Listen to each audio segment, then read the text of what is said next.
Guys, welcome back to Pave the Way, where we talk about business, faith, and leadership. This week, we're going to talk about blooming where you're planted. And, last week we talked about authenticity. And to be authentic, you get to a certain point where you have to become accepting. You have to accept, who you are, your circumstances, the things around you, the things that are happening to you. And then that allows you to start taking ownership. But a lot of times what we see is everyone's always wondered about, what move they should make. Like, oh, I'm working here and I'm not happy. What job should I go get? Or, I'm going along this path and I'm not finding fulfillment in it. Where should I go? But, there's plenty of examples, whether you look in the Bible or you look in real life at athletes or whoever you look at, where people were in a situation, in a circumstance, but they were able to adapt and grow through it and either change their life for the better or, as we were saying, bloom where they were planted, per se. And so, Brent, where do you have an example of that, or where does that kind of take your mind? Well, I think as we were discussing this topic, and I think we've heard some leadership talk lately, and we've really kind of wanted to talk, start talking more about leadership, because I think that our world and our country are missing men that are being leaders. I mean, the number one problem that I see in the community and, in our world is men growing up without dads in their house. Like, there's no leader there. So I think, what can we do to help that? Let's start talking about leadership. So I think blooming where you're planted, the thought was kind of from Joseph in the Bible and Daniel in the Bible. Yeah. And I think Joseph is a great example of being able to adapt, being resilient. I mean, his brothers literally sell him into slavery. He's, he prospers in that home, gets, accused of something he didn't even do, goes to jail, prospers there. Like, everywhere he went, he prospers, and then ends up in the king's house, second in command. Again, he prospered wherever he was planted. And I think a lot of times in life, like you said, we may have a bad attitude, or we may have, bad feelings toward our job, so we don't bloom there. We're just stagnant in that job. And how many times does that job last for 10 years? And we've just been stagnant the whole time. Yeah, and wasted, per se, an opportunity. Exactly. You're wasting 10 years, but also, you could have been succeeding where you're at. Exactly. And then the other doors will start to open up. That's the cool thing about blooming where you're planted. Like, if you could, if you're the best version of yourself as whatever role it may be, and then eventually you may outgrow that role, or maybe you find another position within that company or in that world where you start to bloom, and then you just level up. You just level up and you go to the next level. Some operations work that way. For me, we both kind of outbloomed where we were at and eventually started our own thing, and now we're starting to bloom there. So I think absolutely, it's like, just be good where you're at, and God will start to open those doors, just like he did for Joseph. But the problem is, a lot of times we think we're ready before we are. So we need to focus on blooming where we are and let him open those doors. And becoming prepared. And exactly. Absolutely. That's a good point. And faith is just a huge part of this. Like, for my own life story, like my mom had me when I was 16 years old, and then, or said that wrong, when she was 16 years old. And so whenever we were young and growing up, I had gotten sick at 3 or 6 months old, somewhere in this ballpark, and my mom told me when I got older that I almost died then. So I just imagine life just always being so precious and things of that nature. And then when I was 14, my parents told me that I didn't actually know who my biological dad even was. And so what I'm saying to you is I've been through these things that just you can't control in life, and you're still able to see where you're at and to humble yourself and to see, hey man, this could be a lot worse, and to find grace in moments and just to keep developing yourself. Because when you get to acceptance, you'll start feeling when things are, good or bad. You'll start knowing who you are because you've accepted your circumstances or the surrounding environment. So you can feel, when things are right or when things are wrong. And there's certain things like forgiveness that you don't have to. I hadn't read the whole Bible and I knew forgiveness was the right thing to do, in certain areas of my life. So you can start moving towards these things that are consciously good,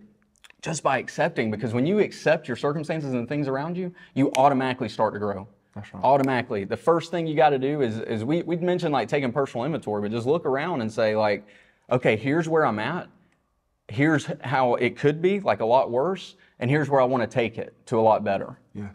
And that's how you start blooming, is start accepting the things around you. Yes. That initiates you beginning to change. That's so good. And I think, going back to the story of Joseph, he had to accept the fact that his brothers sold him into slavery. Yeah. He had to accept the fact that he got set up by the guy's wife, saying that he was trying to come on to her.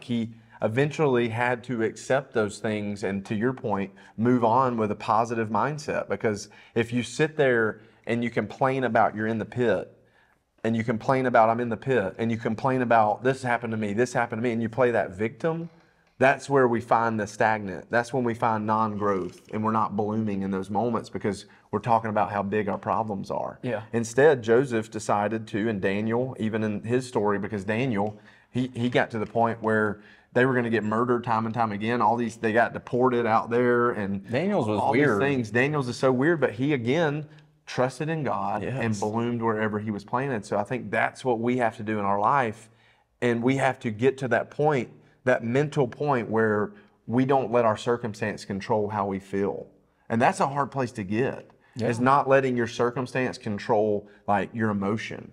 That's something I think we've strived to do. You just start a business and you realize the entrepreneurial roller coaster is real. You should read that book. I mean, it's real. You start a business and then you realize, man, it's time I get in control of these emotions. Yes. Like you got to get control of them. It's hard. And you start building the habits to do all that. And starting a business is an example of how you can bloom where you are. Yeah. Like if you're somewhere where maybe you are like, I don't know what to do, or take, we mentioned it before, but take Addison, for example. It was a guy that came to us and he was like, man, I'm working here. I'm not really happy. I think I'm just going to start a landscape company. Now he's 20 or 21 years old and he doesn't have kids and he's at a point where he can take risk, and it's always better to fail early if you're going to try.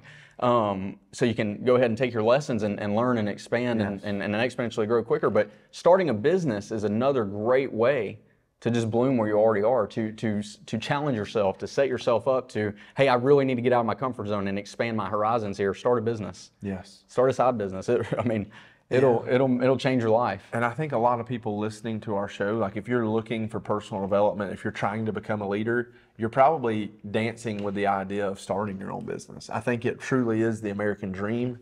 And I'm so thankful every day that we have been in business for 4 years. And like, I dreamed of the day that I even had a business, and the fact that we've, good Lord willing, survived 4 years. It's just really cool. So you're probably either in some sort of position or you're thinking about going to the next level and starting that business, or maybe you already own and operate a business.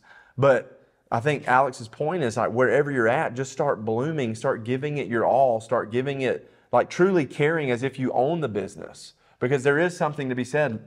You learn it when you own a business. Nobody really cares for your business like you do because it's your business. But when you see an employee start to bloom in your organization, it's a breath of fresh air. Oh, man. It is a breath of fresh air to see somebody truly start applying themselves. And that's where we start promoting. We start giving them bonuses. We start doing things to promote that behavior because we love to see our employees bloom. Incentivizing skin in the game, like all kinds of like basically when you see someone that has accepted the circumstances around them and then they start going hard at it and developing themselves personally, you see the gratitude. They become so resourceful. Like they become the person like people are calling like, hey, how do I get insurance? Or hey, you know about this. Where would I call someone in Alabama that could help me with the same thing? You become resourceful by accepting the circumstances that you're in as well. Yes. Everything about your current situation is temporary, if you want it to be. Everything about where you're sitting right now can be changed in a year, in a month. And so if you can accept where you're at, you can start changing the things you want to change. It starts with just becoming aware. Yes. And I think too, like some examples of this, like how can you start to bloom while you're planted? It's easy to say that. Like it's easy to say, yeah, just start blooming wherever you're planted. But what's real life? So I think wherever you're planted, you need to build strong relationships. We see the story of Joseph and the guy who ran the jail. They found favor with each other, and they basically became friends in a sense. So I think that is critical wherever you're planted to start building relationships because you're going to need allies. You're going to need people. If you want to be great, man, we have a really good organization, but there's a lot of people involved that make us look really good. Oh, absolutely. And that's going to be life. So you need to build good relationships wherever you're planted right now. Don't be the guy that's got, all this beef at work and constantly a drama queen. Like build good relationships wherever you're planted, and that will start to, carry you into the next phase, whatever that looks like. Yeah, and just because you're unhappy where you're at, that's none of the people around you's problem. That's your problem. You need to start figuring it out. You need to start working on it. And when you try to build strong relationships or build relationships with people, instead of, moping or whining or whatever, sulking off, like what it can do is it can exponentially change your life quicker. Like, think about how much more you'd rather hang out with someone who's like, just like maybe smiling today versus someone who comes inside and says like, man, my weekend was terrible and I think I have a health problem and I also like don't like my wife.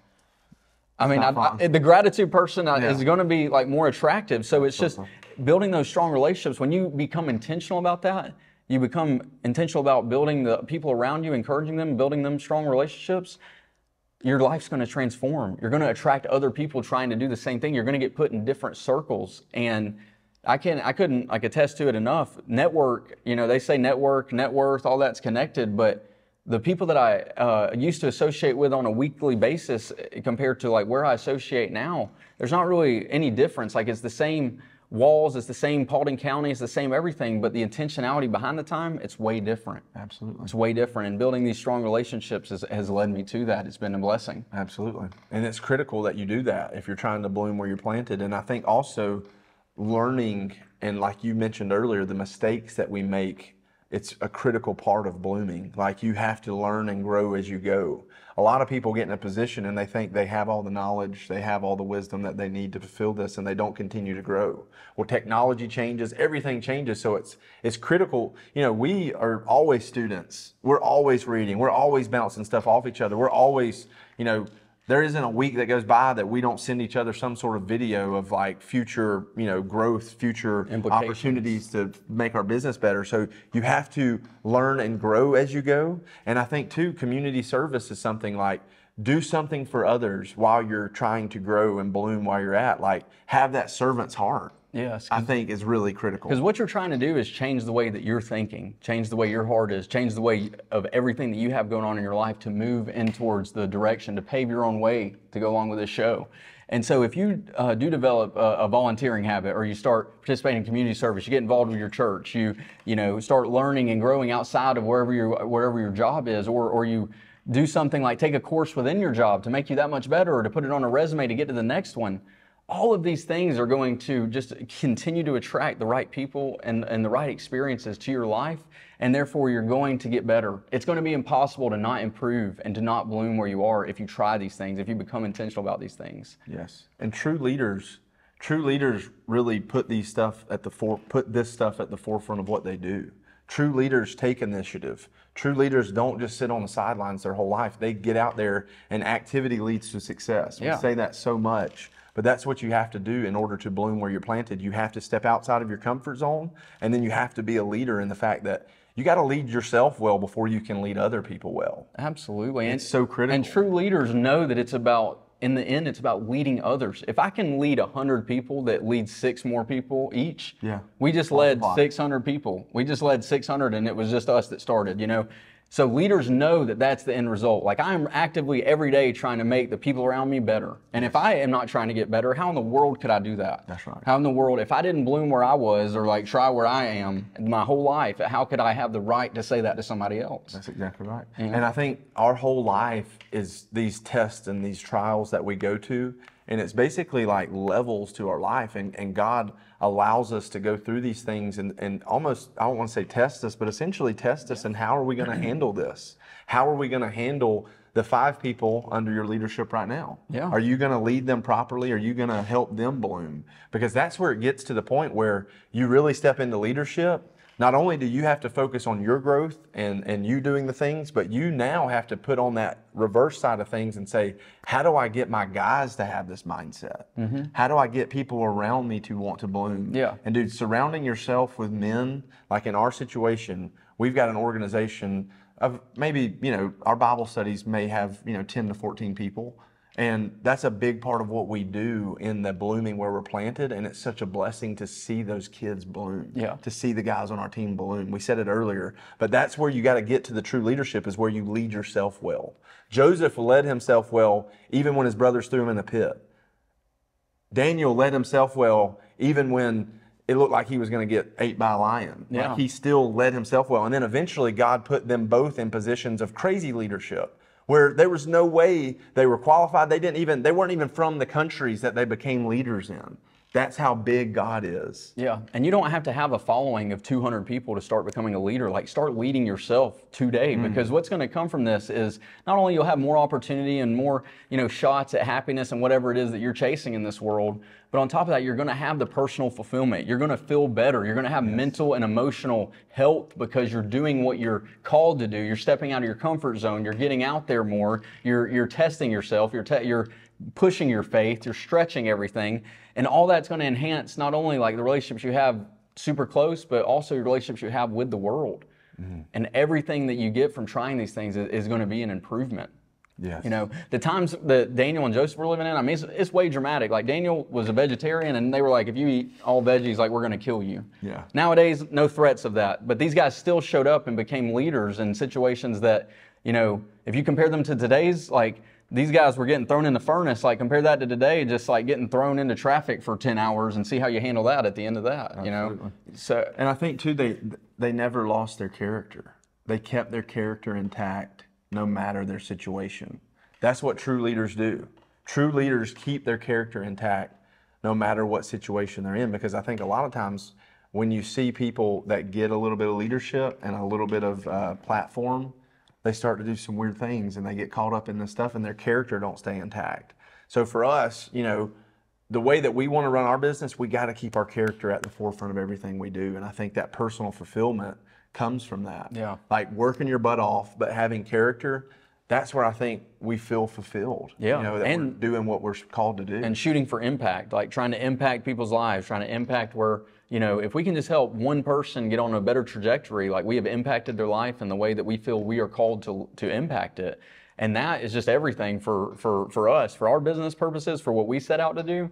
We're trying to impact people, whether it's through like making them laugh on a funny video that leads them to Christ, or whether it's like meeting them in person. We're just trying to impact people to better and glorify the kingdom of God, and at the same time, try to make as much money as we possibly can. That's right. And I think too, the last thing I got in this leadership talk on blooming where you're planted is like we talk about it often, but take like a real look in the mirror at your life and like where you want to be. And just, if you're listening to this, just think about the person that you want to be, and not so much the things that you want to collect. I think a lot of times that's the problem, is we focus on the things that this world has to offer that we want to collect, but focus on the impact. I love that he brought that up. Focus on the impact that you want to have and the person that you want to be, and then start implementing these things. Yeah. Like really implement, what does your health look like? Are you even going to be around long enough to have an impact on your family? What does your financial situation? Sometimes we got to rip the Band-Aid off of that. What does your relationships look like? What does your work environment look like? Are you right now in that funk of being the negative guy that nobody wants to talk to at your place of work and you feel trapped? Well, I think you should flip the switch and start trying to bloom, because you're missing out on so much that God has for you by living in that negative loop that we always get into. So look in the mirror, find out the ways in every area of your life, your health, your wealth, your spiritual side, all of that. Improve it. Take initiative and start blooming in every area of your life. That's what I'm trying to do. So, man, that's all I got. Yeah. Well, that right there, that's when the change starts to occur. When you look at yourself and, you're only holding yourself back by not getting out of your comfort zone. You're only holding yourself back by not accepting the circumstances that you've ended up in, by not looking at your finances and saying, hey, these are wrong, by not looking at your relationship and saying, hey, I need to do this better with my friends or spouse or whatever. You're only holding yourself back. So go out there, accept what you got going, and get it rolling. Start to bloom, get the momentum going, and you can change your life, guys. We appreciate you.